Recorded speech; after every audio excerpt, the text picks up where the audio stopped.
Has Secretary Hegseth told you why he hasn't released the video of the second strike?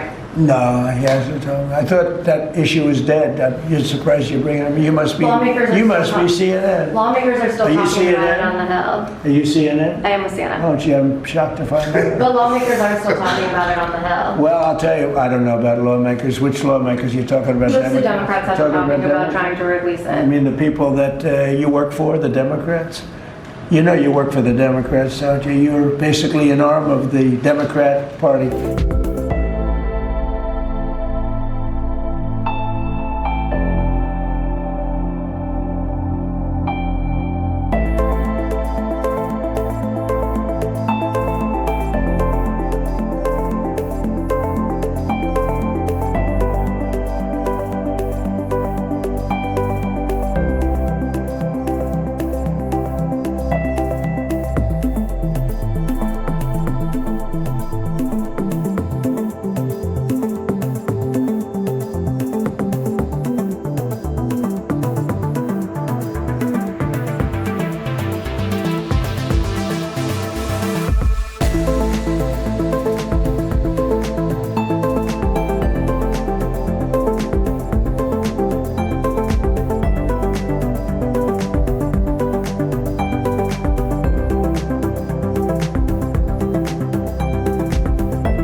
What changes do you want to see at CNN under new ownership? Well, I'm not involved in that. I will be probably involved, maybe involved in the decision. It depends.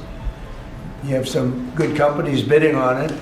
I think the people that have run CNN for the last long period of time are a disgrace. I think it's imperative that CNN be sold, because you certainly wouldn't want to put people, just leave those people with some money, good money, and CNN, so that they can spend even more money spreading poison, because it's lies.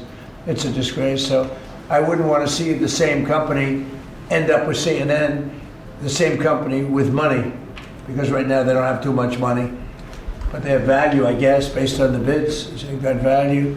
But I think CNN should be sold, because I think the people that are running CNN right now are either corrupt or incompetent. And that may not be a factor in the decision making, because we've got some. Well, in my mind, but I can be talked out of that by some very talented people that we have, antitrust people. But I just think that the people that have run CNN into the ground, by the way, nobody watches, very few people watch. I don't think they should be entrusted with running CNN any longer. So I think any deal should be guaranteed and certain that CNN is part of it, or sold separately. But I don't think the people that are running that company right now and running CNN, which is a very dishonest group of people, I don't think that should be allowed to continue. I think CNN should be sold along with everything else.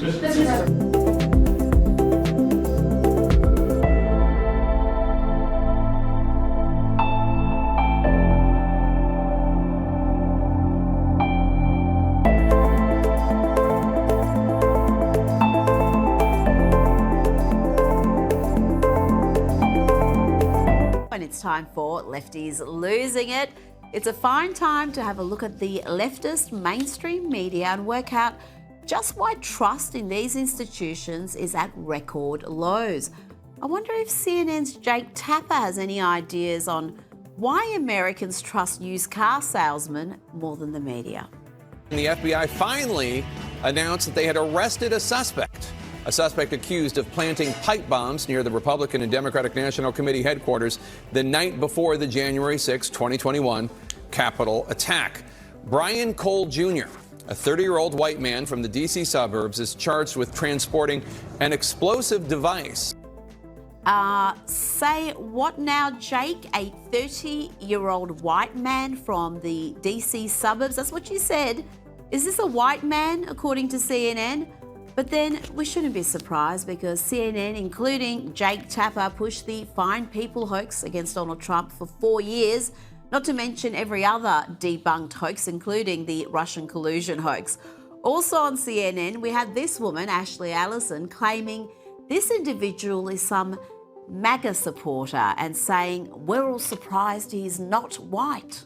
I'm gonna say the thing out loud that I think everyone is not saying and is actually surprised, and why I think Janine Pirro is actually saying it. I think the fact that this is a black man is surprising to people. I think people thought this was gonna be a white man that did this. They were gonna be able to say he was a part of the progressive left. And the fact that it's a black man that is saying, I too was susceptible to conspiracy theorists that the president and conservative podcasts were pushing that this election was stolen is a fact that they were not expecting, and now everyone is on their heels and they're trying to spin it. The only one spinning it is you, love, and your fellow political activists at CNN, including Abby Phillip, who even tried to push the notion that this alleged offending was no different to January 6 political prisoners, many of whom were guilty of nothing more than trespassing. Watch Isabel Brown school Abby on her own show. I do wonder if he had been actually caught around the time of January 6th and prosecuted, would he have been included in Trump's pardons? I mean, okay, this is absolutely beyond the pale to me, to be honest, to claim that we don't know any sort of inkling of a motive of this individual, when just a few months prior there was a lawsuit ruled in the Trump administration's favor against this particular individual for his company seeking to let illegal immigrants out of prison on bail bonds. It's called a hypothetical, right? So it's called a hypothetical. Had he been prosecuted alongside all of those other people who were involved in violent acts on January 6th, would Donald Trump have pardoned him? No, because individuals who walked into the Capitol building on January 6th were not planting pipe bombs. What about? Oh, Abby, do better, but we shouldn't be surprised by Abby Phillip being a hard left activist.